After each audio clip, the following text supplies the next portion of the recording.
common knowledge that synthetic marijuana causes more problems health-wise, specifically to kidneys and livers, than actual marijuana. Okay. Do you think that the problem we're having with synthetic marijuana is a result of our failure to just legalize marijuana, the actual legalization of marijuana? You know, that's a very good question, Adam, and it is, you're right. It is very significant that synthetic marijuana is so much dangerous, because synthetic marijuana is really a misnomer. Again, as I alluded to earlier, there are so many categories of synthetics that when you go, an individual goes to a convenience store or whatever and buys a small pack, generally 1 or 2 grams. This thing is 28 grams to an ounce now. Between 1 and 5 grams may cost you $20 or $30. Think about how much that is per pound. That's upwards of probably $30,000 a pound for synthetics. You have no clue what you're getting. There's no regulation.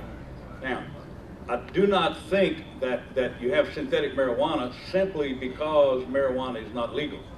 You will have synthetic, we can call it marijuana. You also have synthetic amphetamine.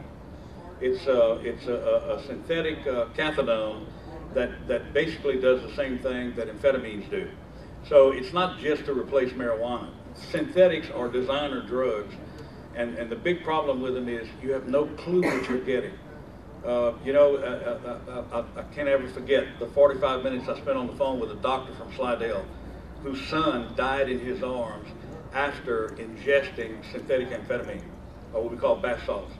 Smoked it and started hallucinating, and saw police cars and helicopters, and actually cut his throat in front of his mother and daddy, thinking that his house was being invaded by police. And I listened to that daddy talk, and it was so sad. You could just envision how that daddy must have felt. And that's the result of synthetics. Synthetics are horrible. There is no correlation between synthetic marijuana and marijuana. It's a chemical compound, and you have no clue what it is. Some of it literally cannot be tested right now because they keep changing the formula. But we've got now families of synthetics that are illegal, and we need to prevent all of those. I spent 2 days last week in Washington, D.C. with the FDA and the ONDCP to talk about synthetics and also about medical marijuana and regular marijuana.